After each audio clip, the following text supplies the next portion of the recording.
മലയാള സാഹിത്യ ലോകത്തെ ഏറ്റവും പ്രശസ്തയായ കഥാകൃത്തും നോവലിസ്റ്റും ഇന്ത്യൻ സ്വാതന്ത്ര്യസമരത്തിൽ പങ്കെടുത്ത വനിതയുമായിരുന്നു ലളിതാംബിക അന്തർജനം. കൊല്ലം ജില്ലയിലെ കൊട്ടാരക്കരയിൽ 1909 മാർച്ച് 30 ജനിച്ചു.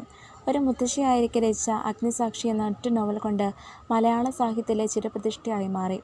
അഗ്നിസാക്ഷി അതേ പേരിൽ 1998 ശ്യാമപ്രസാദിൻ്റെ സംവിധാനത്തിൽ സിനിമയായി.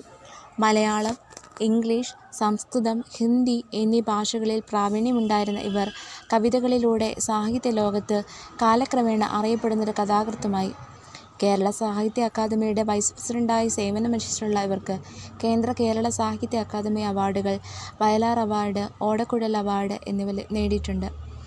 മലയാളത്തിൽ കവിതാരംഗത്തും കഥാരംഗത്തും ഒന്നുപോലെ കരവിരുത് തെളിയിച്ച സാഹിത്യകാരിയായിരുന്നു ലളിതാംബിക അന്തർജനം. പിതാവ് ശ്രീമൂലം പ്രജാസഭാ അംഗവും പണ്ഡിതനും സാമുദായിക പരിഷ്കർത്താവുമായ മഠത്തിൽ ദാമോദരൻ പോറ്റിയായിരുന്നു. മാതാവ് നങ്ങയ്യ അന്തർജനം. കേരള നിയമസഭാ സ്പീക്കറും മന്ത്രിയുമായിരുന്ന ഡി. ദാമോദരൻ പോറ്റി ഉൾപ്പെടെ 8 സഹോദരന്മാരുടെ ഏക സഹോദരിയായിരുന്നു ലളിതാംബിക. പ്രമുഖ കഥാകൃത്തായ എം. മോഹനൻ ഇവരുടെ രണ്ടാമത്തെ പുത്രനായിരുന്നു. 1937 ലളിതാഞ്ജലി എന്ന കവിതാസമാഹാരത്തിലൂടെ കാവ്യലോകത്തേക്ക് പ്രവേശിച്ചു. 1956 പുറത്തിറങ്ങിയ ശകുന്തള എന്ന ചലച്ചിത്രത്തിൻ്റെ തിരക്കഥയും സംഭാഷണവും നിർവഹിച്ചത് ലളിതാംബിക അന്തർജനമായിരുന്നു.